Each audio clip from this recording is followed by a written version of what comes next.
Selamat siang. Assalamualaikum warahmatullahi wabarakatuh. Selamat siang, Iya. Bu. Salam. Waalaikumsalam, Bu. Selamat siang, Bu. Ya. Waalaikumsalam warahmatullahi wabarakatuh. Oke, untuk siang ini saya menyampaikan untuk dasar manajemen pertemuan yang keempat. Jadi tidak jauh berbeda untuk yang pertemuan sebelumnya. Jadi karena kita hanya belajar untuk dasar manajemen, saya pikir tidak terlalu susah atau sulit untuk memahami mata kuliah ini. Baik, sebelum kita mulai, silakan berdoa menurut agama dan kepercayaan masing-masing. Berdoa saya persilahkan.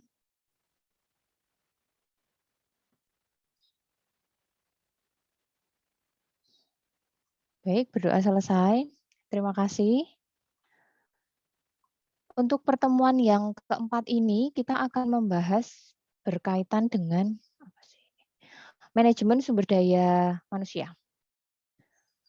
Ketika kita berbicara sumber daya manusia, kita mau ngomong apa sih? Apa kaitannya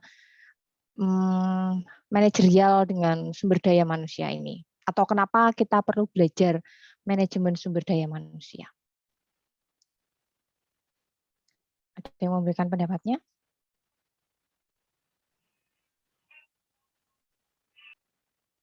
Saya Bu Kamila. Ya, silahkan Kamila.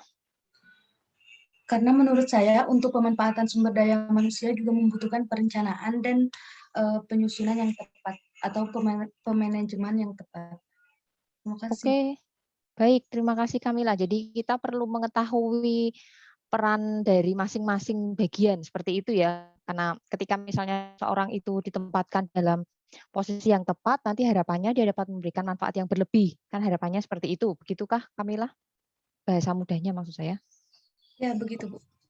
Oke, ada lagi mungkin pendapat lain kenapa kita sebagai manajer, seorang manajer harus memahami manajemen sumber daya manusia ini. Meskipun katakanlah rata-rata kan kalau di suatu institusi ini terkaitnya dengan HRD kan gitu ya. Nah terus nanti dia ngatur-ngatur perekrutan. Nah kenapa sih kita, kan kita jurusan gizi, kenapa kita harus tahu juga mengenai ini?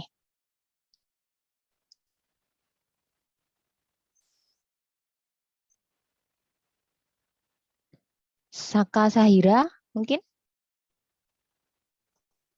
Iya Bu, menurut saya karena kan kita bekerja bersama banyak orang, terus jadi kita harus bisa memanajemen gitu untuk bisa memanfaatkan tenaga-tenaga kerja itu menjadi lebih baik, jadi efisien dan efektif gitu. Ya baik, berarti supaya nanti dengan penempatan sumber daya manusia yang tepat tadi dapat mendukung kepada tujuan organisasi, sehingga kemarin kan kita belajar tujuan organisasi juga dapat dicapai secara efisien dan efektif. Seperti itu ya Saka. Terima kasih. Baik. Nah, kenapa kalau kita mau bicara untuk ada manajemen sumber daya manusia ini? Ya karena kembali lagi, ketika kita berbicara berkaitan dengan manajemen sumber daya manusia ini, kita menyadari bahwa manajemen sumber daya manusia ini merupakan salah satu kebutuhan dalam berorganisasi. Kan seperti kita di awal dulu belajar, kalau yang namanya organisasi kan prinsipnya adalah sekumpulan orang yang memiliki tujuan bersama, terus nanti mereka memiliki visi untuk mewujudkan tujuan itu. Tetapi kemudian juga harus dipahami di sini, dalam mencapai tujuan itu, tadi seperti yang disampaikan Saka, harus dengan cara yang efisien dan efektif, kan seperti itu. Nah, makanya kenapa sih kita perlu juga belajar sumber daya manusia ini? Entah kalau nanti konteksnya dalam kehidupan berorganisasi ini mau ngomong pemerintahan jelas struktur organisasinya. Presidennya siapa, pembantunya siapa, stafnya itu siapa, sampai misalnya kita sebagai rakyat. Juga dalam struktur misal katakanlah organisasi ekonomi dan kemasyarakatan, semuanya jelas strukturnya, hierarkinya. Terus juga mengapa ada manajemen sumber daya manusia ini? Awalnya dimulai sejak adanya revolusi industri. Kalau teman-teman belajar sejarah ketika SMA, sekolah menengah atas, revolusi industri itu kan sebenarnya merupakan titik tolak di mana teknologi kita itu berubah. Maksudnya berubah itu yang awalnya menggunakan manusia sebagai sumber utama dari tenaga kerja, tetapi kemudian juga dikombinasikan dengan mesin, kan seperti itu. Ada juga tetapi yang memang kita berbicara bahwa ketika revolusi industri itu ada perubahan yang cukup pesat untuk cara berproduksi, termasuk untuk penggunaan teknologi. Makanya kalau sekarang kan kita revolusi industri berapa sih? 4.0 ya, sampai terus kemudian ada society 5.0 kan seperti itu. Di sini yang sangat diperhatikan atau menjadi istilahnya menjadi sorotan utama adalah bagaimana dalam suatu institusi, suatu organisasi, kita bicaranya adalah perusahaan, itu produksi besar-besaran dengan SDM sekecil-kecilnya. Jadi seperti prinsip ekonomi kalau kita belajar. Jadi pengeluaran serendah-rendahnya, untuk mendapatkan hasil yang sebesar-besarnya dengan usaha yang sekecil-kecilnya, kan seperti itu. Kemudian juga di sini pasti kita melihat bahwa penanganan sumber daya manusianya itu berbeda. Maksudnya berbeda itu bagaimana? Setiap perusahaan pasti juga kita mau melihat mereka memiliki standar gaji yang berbeda. Meskipun kalau kita mau ngomong kondisi ideal ada yang namanya UMR. Jadi makanya kalau biasanya para tenaga kerja baru gitu ketika misalnya nanti mereka mulai bekerja, kalau ditanya mau digaji berapa, itu mesti jawabannya ya sesuai standar UMR kan begitu. Meskipun ada juga yang memang dia sudah berani menyebutkan harga dirinya, maksudnya harga dari dia itu berapa, seperti itu. Terus juga nanti terkait dengan penempatan, perlakuan, sampai masalah kesejahteraan. Masing-masing perusahaan, masing-masing organisasi memiliki kebijakan sendiri-sendiri. Tetapi kembali lagi, ketika kita memang memikirkan masalah kesejahteraan, masalah perlakuan, bagaimana kita memperlakukan karyawan ini, ujung-ujungnya titik akhirnya adalah bagaimana suatu perusahaan itu mampu menjamin kesejahteraan dari karyawannya. Sehingga salah satu cara untuk memantau supaya perusahaan itu tidak sewenang-wenang tadi, tidak terlalu mengeksploitasi, istilahnya mengeksploitasi dari karyawannya, maka muncul adanya serikat-serikat pekerja. Terus kemudian juga pada awal abad 20, revolusi industri jelas semakin menyebar di seluruh dunia. Jadi memang mayoritas di Eropa dan Amerika Serikat, entah itu tercakup pada industri ataupun tambang dan dagang. Kalau Amerika kan yang jadi sorotan saat itu terkait dengan perkebunan kapasnya, kan gitu.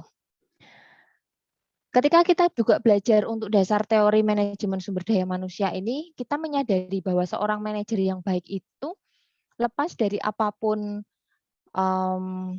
tingkat pendidikannya atau lepas dari apapun background pendidikannya, dia harus bisa bekerja multisektoral. Maksudnya multisektoral itu ya dia bisa harus mengkomunikasikan antara bagian satu dengan bagian yang lainnya, terus mengkompilasi, bahkan dia harus juga memiliki visionaritas. Jadi dia harus memiliki pandangan ke depan. Karena semuanya itu saling terkait. Entah apakah kemudian nanti sumber dayanya itu, kebijakan sumber dayanya itu berpijak pada sistem reward, jadi penghargaan. Kalau kami di PNS, ASN itu kan istilahnya adalah remunerisasi. Terus kemudian juga terkaitan dengan bagaimana atau sistem bekerjanya, work sistemnya, termasuk juga dengan human resources flow-nya. Jadi bagaimana setiap bagian itu dapat menjalankan perannya dengan baik dan otomatis antara karyawan yang satu dengan karyawan yang lain itu memiliki keterkaitan. Jadi paling gampang kalau kita melihatnya misalnya pabrik makanan kan ada bagian yang packing sendiri, terus kemudian nanti mungkin yang dia memilah bagian yang rusak, terus nanti sampai ke bagian yang misalnya dia masuk kepada pengepakan. Dan di situ outcome yang harus kita dapat pasti membutuhkan adanya komitmen. Kembali lagi kita harus ingat tujuan dari organisasi, tujuan dari perusahaan itu apa. Supaya semua karyawannya sejak dari manajer sampai ke stafnya, sampai ke karyawan bawah, mereka memiliki komitmen yang sama. Terus juga kompetensi. Ketika berkaitan dengan kompetensi, kita harus menyadari bahwa masing-masing orang memiliki kompetensinya sendiri-sendiri. Jadi misal di bagian A, bagian pengepakan, oh mungkin tidak terlalu membutuhkan sarjana. Tetapi nanti akan berbeda kalau itu sudah masuk ranahnya, misalnya dia masuk di bagian logistik pembukuan, mungkin membutuhkan sarjana atau misal katakanlah diploma seperti itu. Juga ada cost efektif dan yang harus disadari di sini semuanya itu membutuhkan konsekuensi jangka panjang. Oleh karena itu, perusahaan pasti memiliki tujuan jangka panjang, tujuan jangka menengah, sampai nanti kita kalau bicara ada tujuan jangka pendeknya. Organisasi merupakan sumber daya input yang nanti akan diubah menjadi output. Jadi misalnya nanti output yang dimaksudkan di sini bisa berupa produk, barang, atau jasa. Jadi jangan cuma membayangkan barang, jadi bentuknya misal ada bentuk roti, ada bentuk kue, tidak seperti itu. Tapi bisa juga nanti jasa. Gojek itu kan jasa, jadi dia menawarkan jasa pengiriman. Atau misalnya kalau teman-teman yang terbiasa jasa titipan, jadi misalnya Anda pergi ke suatu kota, terus nanti buka jastip deh saya ini mau berapa. Nah, seperti itu kan juga hitungannya itu adalah jasa. Kalau mau bicara sumber daya, juga kita mau bicara modal, uang. Meskipun kalau kita mau ngomong modal, kapital tidak semuanya bentuknya uang. Ada juga nanti kita ngomongnya itu misal bergerak dan tidak bergerak, kan ada. Terus teknologi untuk menunjang proses produksi, dan kalau kita berbicara teknologi, itu perkembangannya sangat pesat. Jadi kalau tadi teman-teman ngikuti Disnatalis pembukaan, itu kan ada MBKM. Dulu apa kita membayangkan ada kelas virtual seperti ini, terus nanti ada MBKM. Saya misalnya kalau mau ngambil profesi kuliah lagi, saya harus datang. Kan tidak, ada beberapa hal yang itu bisa dilakukan cukup virtual, kan seperti itu. Terus juga ketika kita mau bicara masalah sumber daya ini, itu kita melihatnya nanti adalah metode. Jadi bagaimana atau metode apa atau strategi apa yang nanti akan kita pilih. Terus lepas kalau kita pembahasan di sini adalah sumber daya manusia itu sendiri. Karena bagaimanapun juga mau sepesat apapun perkembangan teknologi, lah harapannya manusia, nilai dari seseorang, nilai dari manusia itu kan tidak berkurang. Seperti itu. Untuk manajemen sumber daya manusia ini merupakan salah satu alat manajerial, jadi nanti perannya juga akan mendukung pada proses perencanaan, mengelola, mengendalikan, semuanya akan saling terkait. Dan ketika kita juga bicara manajemen sumber daya manusia, ya namanya saja manusia, pasti adanya dinamika. Jadi bisa berubah antara katakanlah organisasi dengan pekerja, dengan kepentingan, pasti nanti akan saling berbeda dan kadang itu akan menimbulkan suatu bentrok. Nah, seperti yang pertemuan yang kedua ya ada teman yang tanya, lah kalau misalnya saya tidak setuju dengan pendapat dari perusahaan seperti apa? Nah, kalau misalnya ditanyakan seperti itu, kalau misalnya saya sebagai manajer selama masih bisa dinegosiasikan, ya negosiasikan. Tetapi memang harus disadari ada beberapa kebijakan yang tidak perlu dinegosiasikan. Jadi ya sudah, lakukan kalau Anda nggak mau, silakan resign. Seperti itu. Itu yang sering terjadi saat ini. Ya karena kembali lagi, bagaimana tinggal kita melihat dalam suatu tataran dari organisasi tersebut. Kemudian kalau kita melihat manajemen sumber daya manusia ini sebagai proses, kalau kita mau berbicara proses tentu saja bagian dari proses yang nanti turut membantu perusahaan untuk mencapai tujuannya. Kembali lagi, kita bicara manusia. Jadi kalau mau tujuan dari perusahaan itu tercapai, kan semuanya harus saling berkesinambungan, saling berhubungan, dan salah satunya adalah manusianya itu sendiri. Kemudian kalau kita juga mau memahami mengenai manajemen sumber daya manusia ini, itu ya harus kita cermati di sini adalah bagaimana human resources management ini juga melalui tahap pengenalan. Maksudnya pengenalan ini ya tadi kita harus tahu, kita harus memahami kita tuh sebenarnya butuh orang-orang seperti apa. Karena kembali lagi kita harus memanusiakan manusia. Meskipun kita menyadari bahwa tadi perkembangan teknologi itu sangat luar biasa. Jadi kita harus tetap memanusiakan manusia untuk nanti mereka memang bisa bekerja secara individu atau misalnya nanti harus menuntut kerja tim untuk nanti selanjutnya dapat bekerja sama saling bersinergi untuk mendukung kepada kebutuhan pada organisasi dan lingkungannya. Terus kemudian juga kalau kita mau bicara untuk manajemen sumber daya manusia sebagai kebijakan, namanya saja kebijakan. Pasti yang namanya kebijakan itu juga nanti terkaitnya dengan stakeholder. Jadi misal katakanlah kalau kita mau ngomong ya pemerintah, bagaimana suatu perusahaan itu memahami kebijakan yang ditetapkan oleh pemerintahan. Kan itu. Atau misal katakanlah kebijakan yang diambil organisasi yang tujuannya nanti untuk menyatukan elemen-elemen organisasi. Komitmen pekerja, kelenturan dari organisasi itu, serta pencapaian kualitas. Jadi contohnya kalau kita mau ngomong misalnya universitas, kan penyatuan elemen-elemen. Jadi misal katakanlah dari dosen, dari tendik, dari mahasiswanya sendiri, semuanya kan harus menyatu. Kalau kita mau bicara UNES, ya mewujudkan UNES sebagai universitas konservasi bertaraf internasional, kan seperti itu visinya. Terus bagaimana elemen-elemen organisasi yang ada itu untuk dapat turut mendukung. Nah, kalau kita mau ngomong elemennya, ya contoh paling gampang, misalnya dari segi organisasi di mahasiswanya itu, organisasi mahasiswanya kan banyak sekali. Nah, tinggal bagaimana nanti akan saling berkesinambungan untuk mendukung kepada bagaimana tercapainya tujuan UNES. Terus komitmennya. Nah, kalau kita mau ngomong, lah komitmennya mau seperti apa? Kalau misalnya saya sebagai dosen, ya misal berarti saya harus bisa melakukan tridharma dengan baik. Maksudnya tridharma ya penelitian, pengajaran, pengabdian, terus nanti juga publikasi, kan seperti itu. Kalau adik sebagai mahasiswa ya harus mencerminkan mahasiswa yang memang bisa benar-benar sebagai mahasiswa, kan itu. Terus kemudian ada efektivitas kebijakan, maksudnya efektivitas kebijakan itu nanti berkaitan dengan kesatuan gerak seluruh anggota organisasi, sejauh mana organisasi toleran dalam perubahan sehingga mampu mengambil keputusan dengan cepat.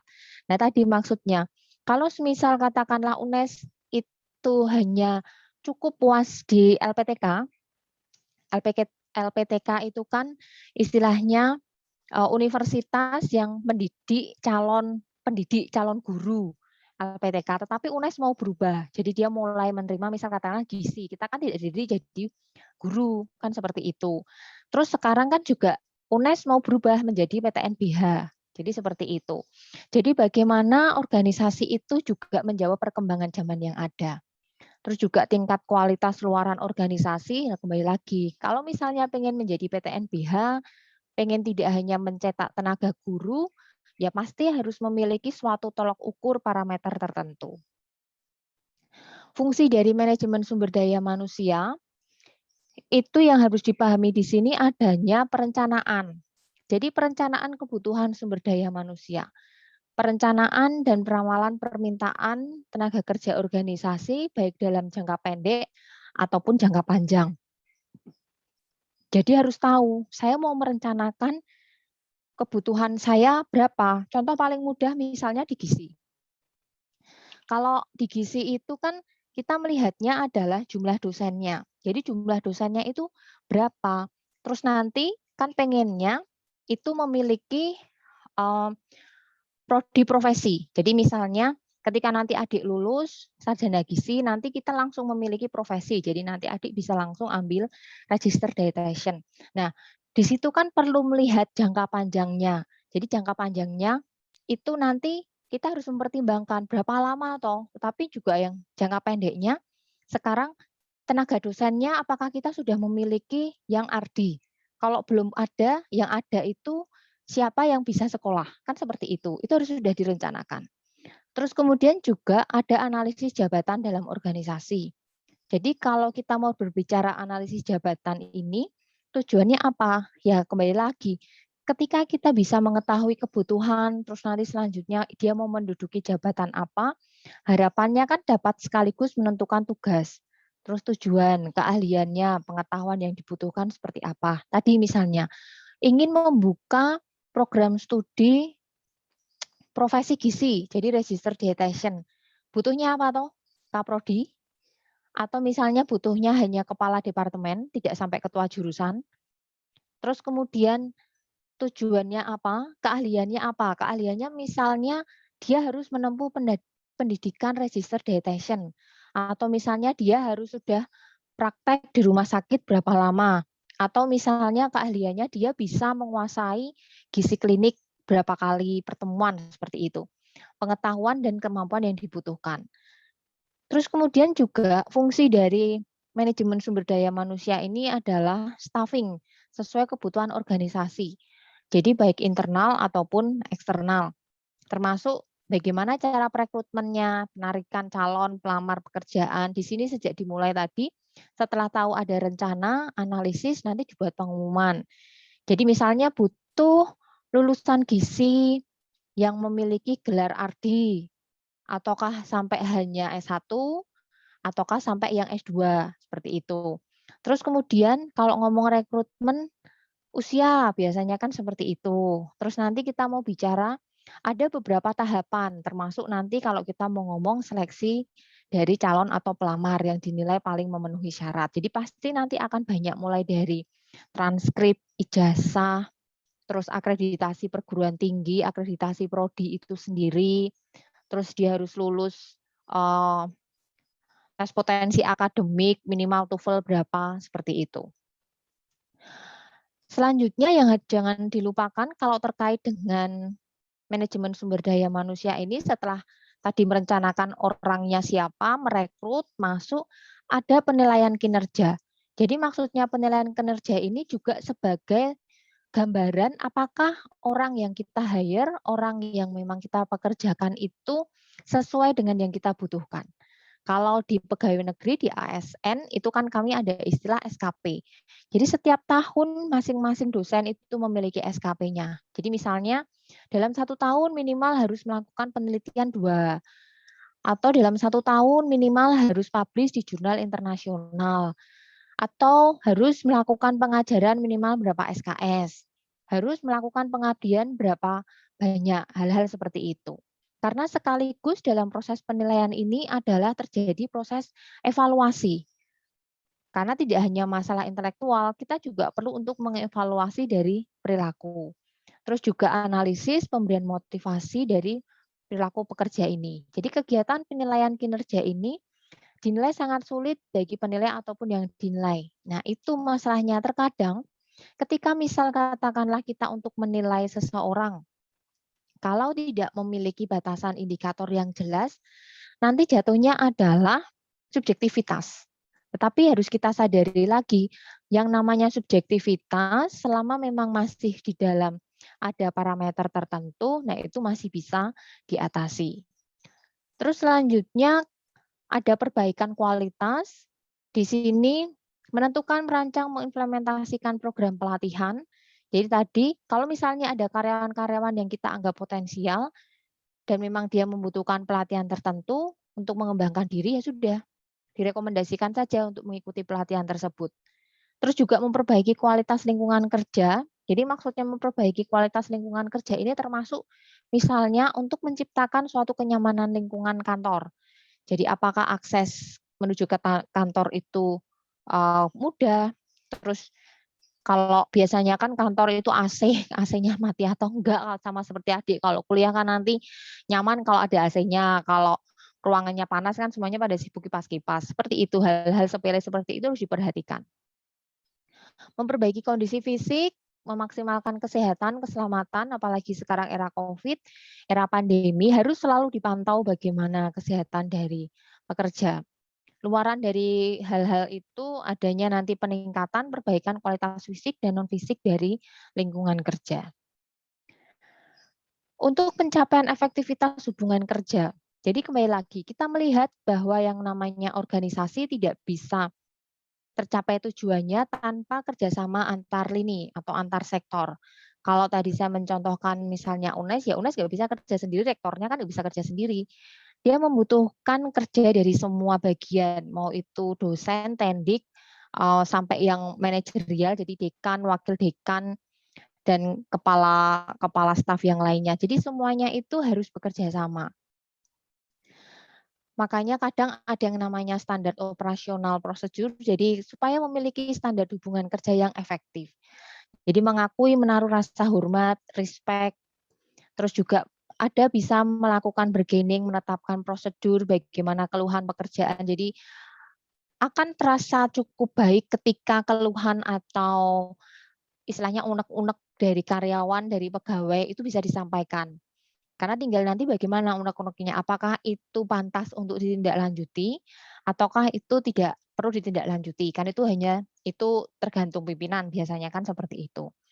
Terus juga yang tidak kalah penting adalah melakukan penelitian tentang kegiatan-kegiatan yang terkait dengan sumber daya manusia. Kalau misalnya penelitian ini ya tadi, jadi misalnya kita mau melihat seberapa efektif pelatihan-pelatihan yang sudah dilakukan. Kan otomatis pelatihan itu nggak ada yang gratis, kan mesti bayar.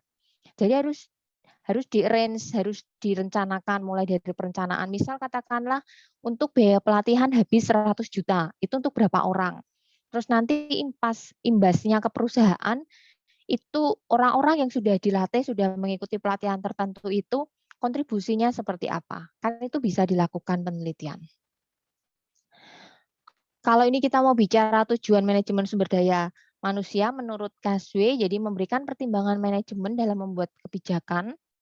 Jadi adanya sumber daya manusia itu juga turut memberikan pertimbangan manajemen dalam membuat kebijakan. Maksudnya seperti apa? Ya tadi, kalau misalnya memiliki pekerja yang giat, disiplin, kan itu juga akan memberikan pertimbangan membuat kebijakan. Jadi kalau pekerjanya disiplin terus mungkin bisa setiap akhir tahun jalan-jalan, kan itu kebijakan. Terus juga mengimplementasikan, menjaga semua kebijakan dan prosedur SDM memungkinkan organisasi mampu mencapai tujuannya, membantu dalam pengembangan arah. Jadi tentu saja semuanya sumber daya manusia yang ada itu harus turut membantu pengembangan dari organisasi. Memberi dukungan dan kondisi, menangani berbagai krisis. Jadi yang harus dipahami di sini kembali lagi, ketika kita menjadi karyawan, menjadi pegawai, tapi ini pandangan saya ya, mungkin kadang satu orang dengan yang lainnya itu berbeda. Kalau saya pribadi sedapat mungkin bekerja secara profesionalitas. Jadi kita harus memiliki tingkat profesionalitas tertentu, lepas dari masalah pribadi. Jadi terkadang mungkin, maaf ya, saya sebut nama misal nih, saya kerja dengan Saka, saya nggak suka dia secara pribadi. Misalnya karena, dia itu kalau datang tuh mepet tok, padahal kan saya satu tim sama dia. Tapi kan saya hanya nggak suka ketika urusan pribadinya dia, maksudnya saya nggak suka dia yang suka telatan. Tapi kalau misalnya dalam masalah kerjasama, karena saya ada satu departemen dengan Saka, ya mau tidak mau saya harus tetap profesional dong, saya tetap harus mau kerja dengan dia. Karena apa? Kalau misalnya saya tidak juga merangkul Saka untuk mau bekerja sama dengan saya, ya nanti kan ketika misalnya saya memiliki deadline tugas dari atasan, dari pimpinan, kan itu tidak akan tercapai. Nah, seperti itu. Jadi kalau bagi saya boleh sih saya benci secara pribadi, saya nggak mau, misalnya saya nggak mau kenal sama si X gitu ya, karena saya nggak suka secara kepribadiannya dia. Atau mungkin ada juga si X nggak suka dengan saya, kan itu wajar karena masalah subjektivitas. Tetapi dalam pekerjaan ya kita tetap harus profesional. Cuman kembali lagi, bagaimana tingkat kematangan dari seseorang itu di situ, sebenarnya di situ. Karena kembali lagi, kalau laki sih it's okay ya, laki menurut saya mereka lebih rasional, mereka lebih pakai logika, jadi jarang baper. Tapi kalau yang namanya perempuan itu kan kadang kalau saya nggak suka, ya dia mau ngapain saya udah nggak suka, terserah aja. Nah itu kadang yang bikin repot itu di situ. Padahal yang namanya dunia kerja kan tidak bisa seperti itu. Terus juga memberi dukungan tadi kondisi yang akan membantu manajer lini. Jadi kita tetap harus mensupport pimpinan kita untuk turut memberikan kontribusi dalam pencapaian organisasi. Makanya kan kadang ada yang bilang seperti ini. Kalau saya aliran yang kalau kamu nggak suka kerja di situ, ya nggak usah ngeluh, keluar aja. Tapi kan kadang ada orang yang saya nggak suka kerja di sini tuh gajinya sedikit, nggak bisa apa, tapi kok ya masih kerja di situ. Kan ada orang-orang yang seperti itu. Jadi isinya tuh setiap hari cuman kalau orang Jawa ngomong ngerasani perusahaannya. Nah itu buat apa gitu loh, ya kamu kerja kan di situ. Makanya kan sekarang banyak kebijakan yang sudah menerapkan yang kemarin pernah saya sampaikan, saham dijual berapa persen, jadi karyawan boleh beli. Karena harapannya kan nanti ketika karyawan itu memiliki saham dari perusahaan itu, nah naik turunnya perusahaan kan juga karyawan juga turut mengambil peran. Menangani berbagai krisis, menyediakan media komunikasi, jadi harus terjalin komunikasi yang baik antara pekerja dengan manajemen.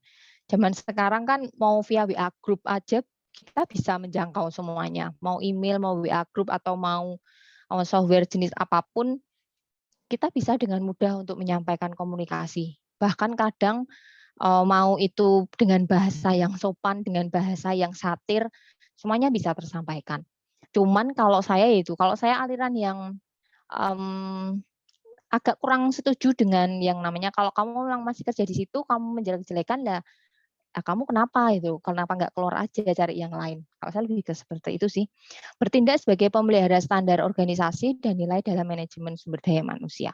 Jadi kembali lagi kita sebagai sumber daya manusia juga harus bisa sebagai pemelihara. Jadi maksudnya pemelihara itu ya kita menjaga bagaimana supaya semuanya itu masih di dalam suatu lingkungan yang suatu atmosfer yang memang itu mendukung pada organisasi. Kalau ini tujuan manajemen sumber daya manusia menurut Schuller, jadi memperbaiki tingkat produktivitas, memperbaiki kualitas kehidupan kerja, meyakinkan bahwa perusahaan telah memenuhi aspek-aspek legal. Kalau yang ini terkaitnya dengan adanya serikat-serikat pekerja, terus kemudian terkait dengan kalau karyawan itu kan punya BPJS, misalnya BPJS tenaga kerja, kan dia harus legal. Jadi ada untuk yang sakit atau nanti kalau cacat, kalau yang misalnya ada pensiun, nah seperti itu. Jadi maksudnya juga memberikan rasa nyaman kepada karyawan yang bekerja. Keunikan manajemen sumber daya manusia pada organisasi berproduktivitas tinggi. Jadi di sini organisasi membatasi peran sumber daya manusia menurut tingkat partisipasinya. Terus juga organisasi memfokuskan penggunaan sumber daya yang tersedia dicurahkan pada fungsi-fungsi sumber daya manusia untuk mengatasi setiap masalah. Terus kemudian juga ada staf sumber daya manusia organisasi berinisiatif.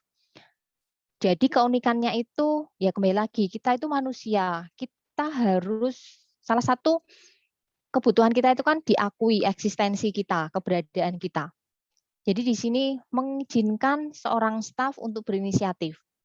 Jadi tidak selalu harus melakukan perintah atasan, tapi kita juga membuka peluang seorang staf atau karyawan untuk saya punya inisiatif ini deh, enaknya seperti ini akan lebih memberikan manfaat. Nah, seperti itu. Manajemen lini berbagi tanggung jawab. Jadi seorang manajer yang baik dia bisa kalau berbagi tanggung jawab itu maksudnya mendelegasikan tugas lebih ke situ, bukan berarti kalau berbagi tanggung jawab misalnya ada kesalahan karyawannya terus manajemennya itu ngumpet, dia nggak mengaku malah menyalahkan karyawannya, kan itu bukan contoh yang baik. Terus staf perusahaan berbagi tanggung jawab dalam merumuskan kebijakan. Jadi seorang staf atau karyawan boleh memberikan pendapatnya untuk nanti kemajuan dari organisasi.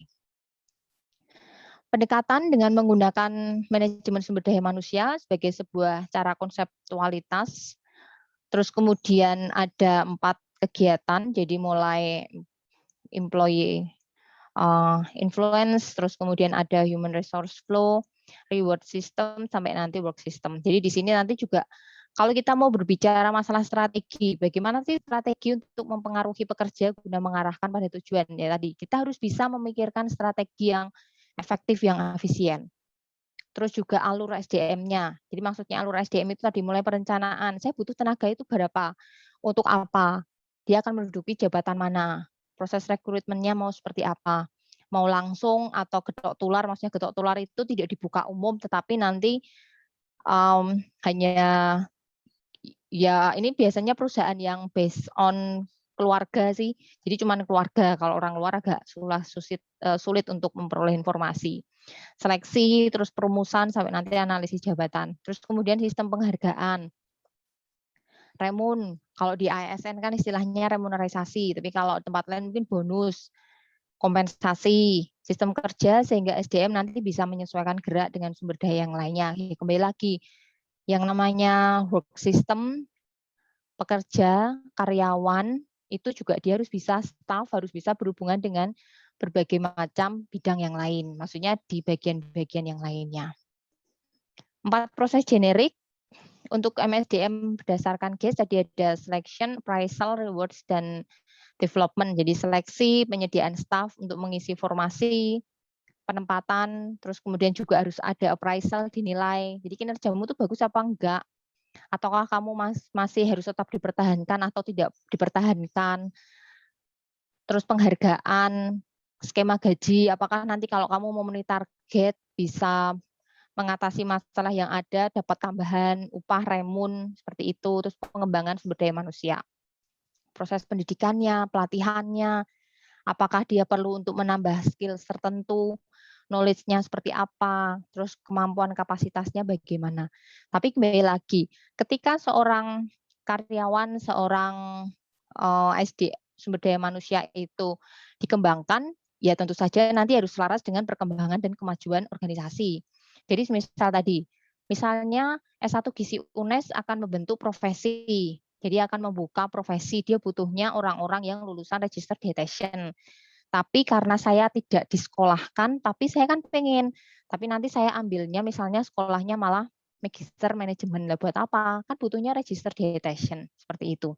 Jadi semuanya harus selaras dengan istilahnya kebutuhan yang nanti untuk mendukung pada perkembangan dan kemajuan organisasi.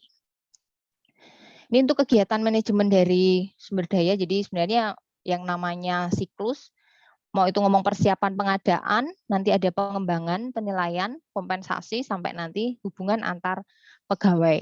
Itu harus terlihat. Kegiatan yang meliputi, kalau ngomong persiapan pengadaan, mulai tadi, analisis jabatan. Harus bisa menganalisis kebutuhan dari yang ingin kita capai seperti apa.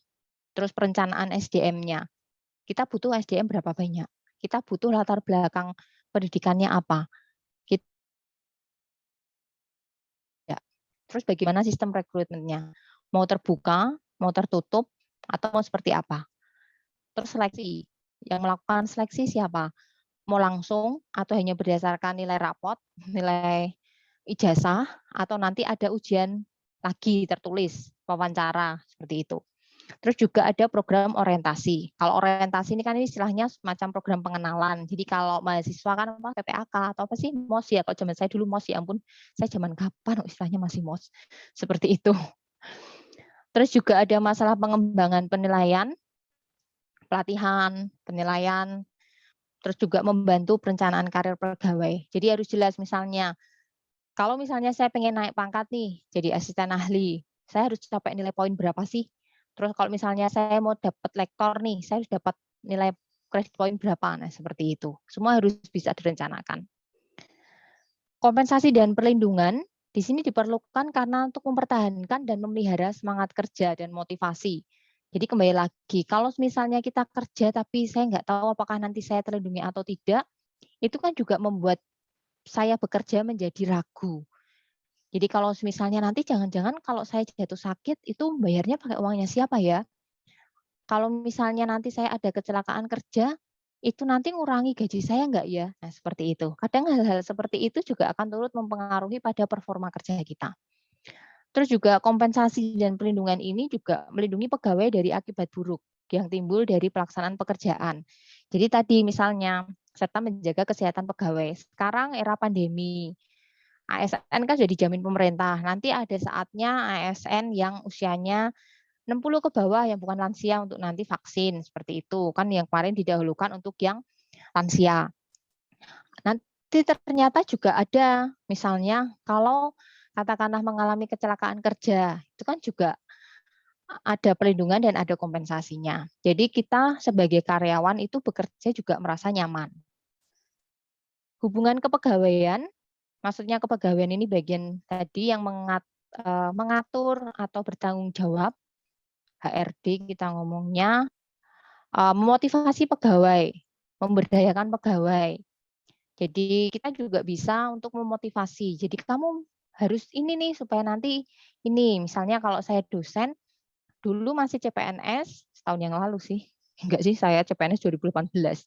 Jadi CPNS, untuk jadi PNS harusnya tuh gini. Jadi ngumpulin ini, terus nanti ikut pelatihan dasar, terus setelah itu udah punya NIDN atau belum. Kalau belum punya NIDN, itu nanti mengumpulkan nih surat sehat, surat bebas, bukan bebas COVID, tapi bebas narkoba. Terus nanti mengumpulkan ijazah, transkrip, nah seperti itu. Itu tugas dari kepegawaian. Terus juga meningkatkan disiplin. Jadi maksudnya meningkatkan disiplin itu kan mesti kami harus absen tuh pagi. Terserah sih absennya jam berapa, tapi Pak absen 2 kali. Jadi absen pagi sama nanti mau pulang.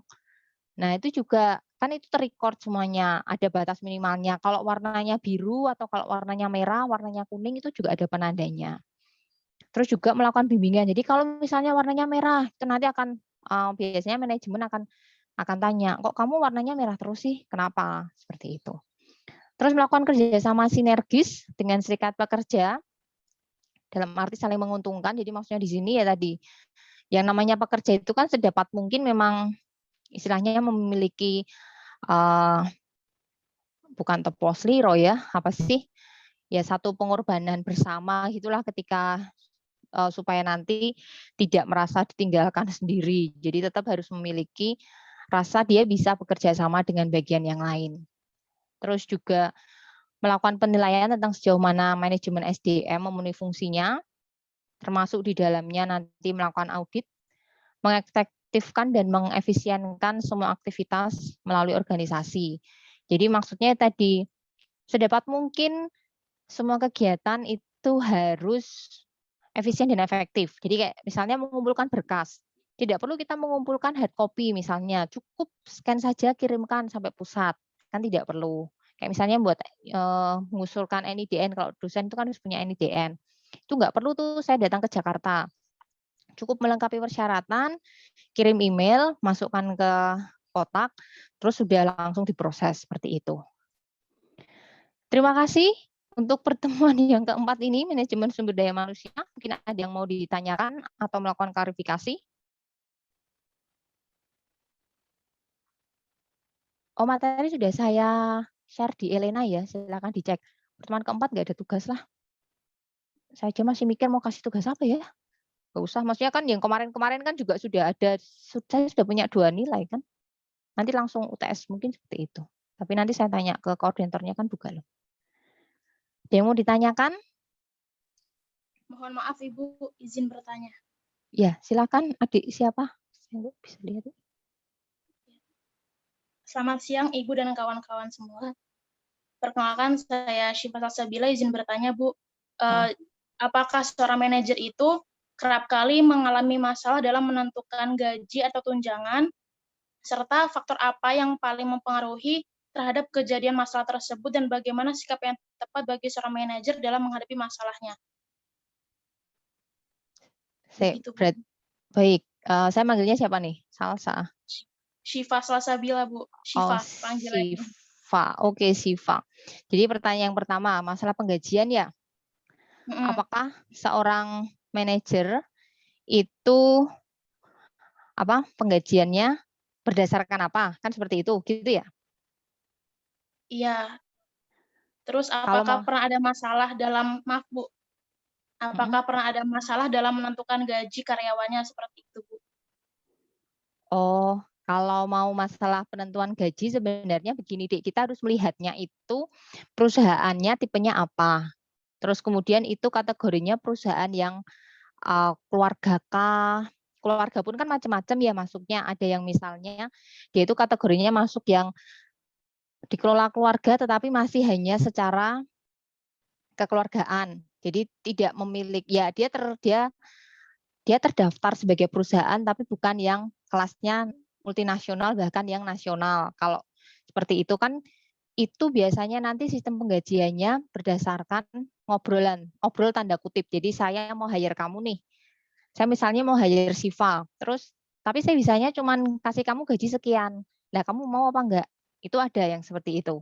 Tapi itu memang untuk yang perusahaan-perusahaan yang kelasnya belum nasional atau yang multinasional. Tetapi kalau kita misal katakanlah kita mau bicara perusahaan yang sudah kelasnya nasional dan multinasional. Misal Sido Muncul, nggak mungkin Sido Muncul akan seperti itu, karena dia sudah memiliki standar gajinya sendiri. Dan itu minimal untuk standar penggajian itu berdasarkan UMR atau upah minimal regional. Jadi masing-masing daerah itu kan memiliki UMR-nya sendiri. Kalau UMR, terus nanti yang membedakan lagi itu selanjutnya adanya uang makan misalnya. Kalau kita ngomong di pabrik ya, seperti itu. Tapi nanti akan mungkin beda lagi kalau dia di bagian staff. Jadi kalau ngomong di bagian staff, pasti nanti akan berbeda. Seperti misalnya saya, kalau ASN, karena ASN itu kan sudah ada patronnya, bahkan sudah ada SK dari pemerintah, dari Menteri Dalam Negeri dulu. Ketika saya di swasta, perusahaan yang pertama karena saya dulu masih lulus tahun 2007, itu saya kerja di perusahaan yang dikelola oleh keluarga, tetapi istilahnya keluarganya itu belum yang besar seperti perusahaan-perusahaan keluarga BCA itu kan sebenarnya keluarga, punyanya Hartono. Tapi kan itu sudah multi internasional bahkan. Tapi kalau saya dulu, jadi saya kerja itu ketika ditanya gaji, ya kamu mau digaji berapa? Seperti itu ya, saya nyebut. Tapi terus kemudian ternyata oh saya bisanya cuma sekian. Nah itu kan tinggal kembali lagi saya mau atau tidak dengan tuntutan, misalnya saya harus ada tuntutan semacam itu. Tapi nanti akan juga berbeda kalau kita mau ngomong misal katakanlah perusahaannya itu sudah yang kelasnya internasional BUMN. Kan itu juga beda lagi deh. Jadi kalau mau ngomong untuk standar gaji, masing-masing perusahaan itu memiliki standarnya sendiri. Tinggal nanti adik di tipe yang perusahaan yang apa. Seperti itu. Kalau misalnya ngomong tadi nggak sesuai ya dengan gajinya, kan gitu ya pertanyaannya Siva ya? Ya kalau nggak sesuai, ya tadi kembali lagi. Lah adik mau kerja di situ atau enggak, butuh atau enggak. Kayak gitu sih. Saya nggak bisa jawab itu karena ya kan kembali lagi sih masing-masing perusahaan beda. Kayak misalnya saya ketika jadi CPNS, gaji CPNS itu berapa? 1,4. Itu saya CPNS 2018, 1,4 dibandingkan gaji saya dulu di swasta tuh hampir 7 juta. Tapi saya mau CPNS, nanti kan dapat pensiunan. Nah itu kan urusan saya, berarti bagaimana caranya tinggal sebelum saya jadi PNS, saya mengelola semuanya. Jadi seperti itu sih, kayak gitu. Jadi akan, ya kembali lagi kalau kita mau ngomong, itu pun juga gambarannya gini, awal dulu saya bekerja, ketika ditanya apa motivasi kamu bekerja, jawaban saya adalah saya ingin belajar menerapkan ilmu saya. Itu tahun 2007. Jadi saya lulus S1. Dengan gaji, saya ingat pertama kali saya cuma digaji, bukan cuma kok jahat banget ya, cuman saya digaji pertama kali gaji saya itu 800.000 di rumah sakit swasta. Tapi bagi saya, ya it's okay, saya cari pengalaman kerja, saya di rumah, maksud saya masih kerja di area Semarang, uang maksudnya makan saya masih ikut orang tua gitu loh, saya nggak terlalu butuh banyak kos dan lain-lain, kan biaya itu yang bisa tahu kan kita. Tapi terus kemudian setelah ada itu terus saya resign, terus di tempat pekerjaan yang kedua kan saya udah pengalaman nih, kan ketika ditawarkan oh mau nggak pekerjaan ini gajimu sekian, saya udah bisa bilang enggak deh, kayaknya saya sekarang butuh uang kok, saya nggak butuh pengalaman. Itu jadi tinggal bagaimana, kalau saya bilang sih apa ya wawancara, gunanya wawancara itu kan dicari di tengah, nanti kamu mau berapa, tapi kalau jangan banyak berharap kalau nanti yang melakukan wawancara untuk tawar-menawar harga itu manajernya enggak, itu biasanya nanti karyawannya dia, seperti itu. Itu ya Syifa ya? Itu bukan ya pertanyaannya? Jadi ya itu sih, biasanya ya bukan biasanya, itu yang saya rasakan dulu.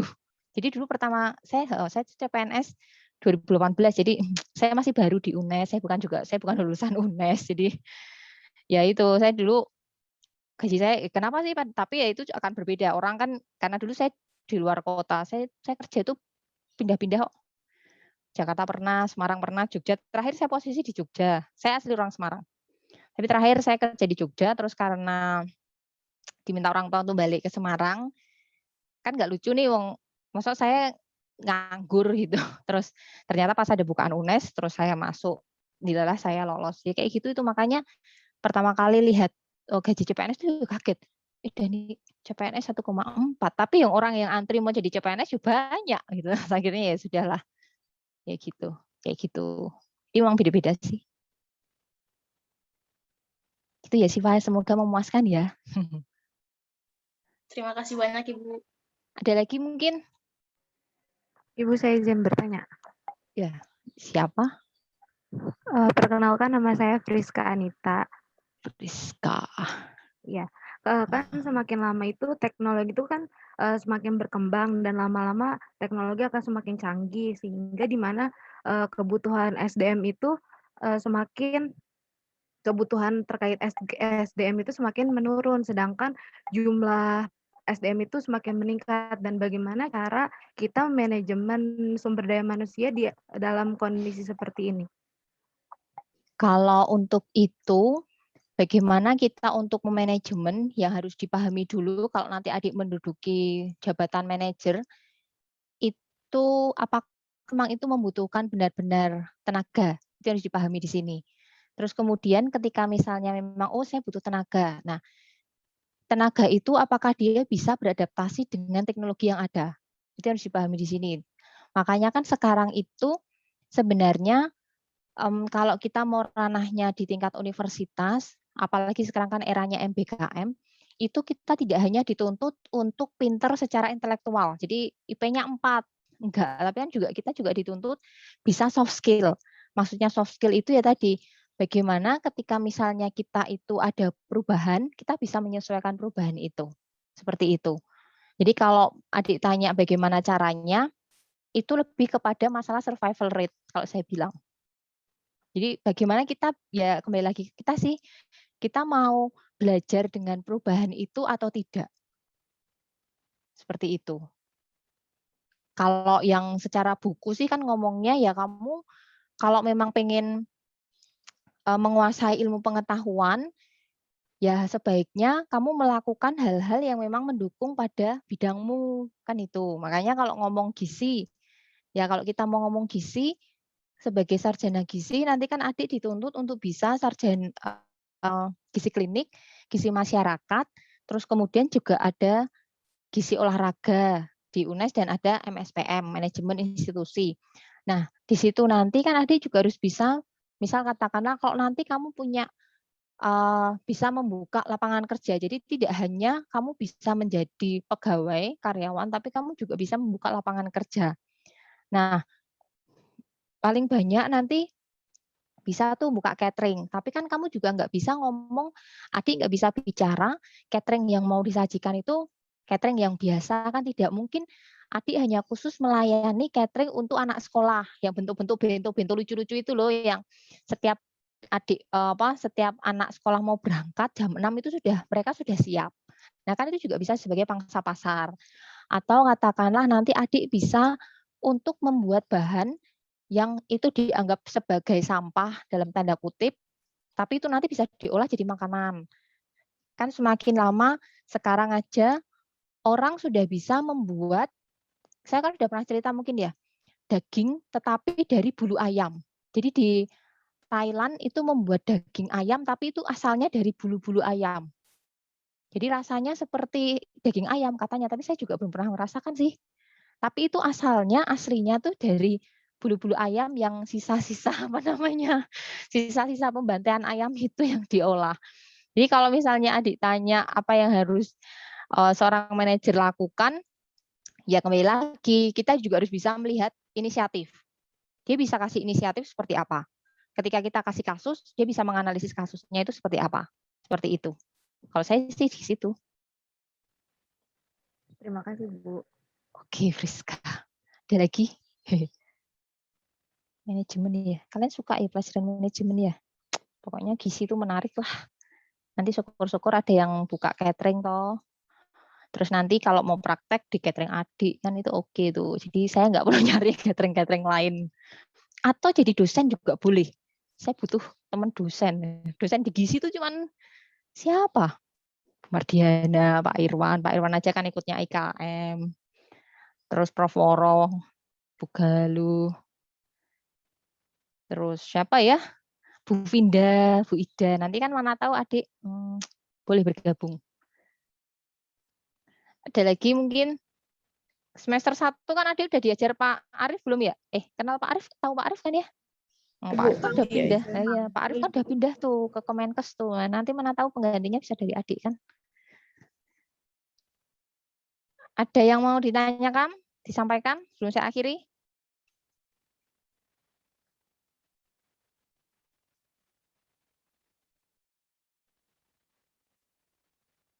Ada yang mau disampaikan?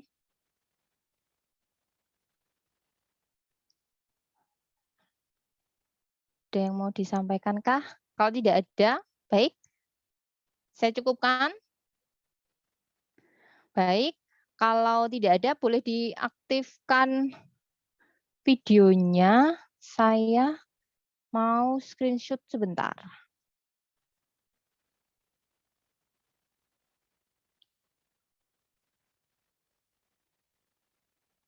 Silahkan. Baik, saya screenshot sebentar ya.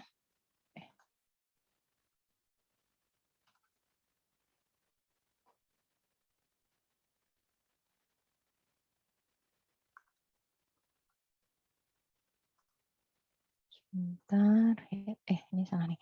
Baik, saya screenshot 1, 2, 3. Oke. Slide selanjutnya. Maaf ya, ini saya udah pertemuan keempat, tetapi saya masih belum bisa menghafal adik loh. Maafin ya, semoga nanti kalau kita ketemu langsung, saya bisa menghafal deh. Karena enggak itu apa, kalau lihat gini kan agak enggak oke. Slide kedua, 1, 2, 3. Makanya itu. Nanti kalau anu kan lebih enak ketemu langsung. Baik, slide terakhir. 1, 2, 3.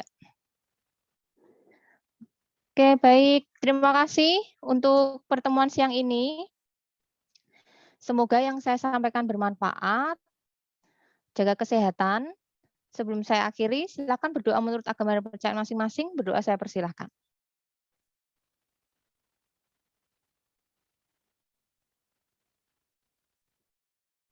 Terima kasih, berdoa selesai. Selamat melanjutkan aktivitas. Itu Intan kayaknya dia mau pergi atau gimana. Ya, semoga selamat sampai tujuan dan enggak terdistrak. Baik, terima kasih. Selamat melanjutkan aktivitas. Selamat siang. Wassalamualaikum warahmatullahi wabarakatuh. Waalaikumsalam warahmatullahi wabarakatuh. Terima kasih, Bu. Terima kasih, Bu.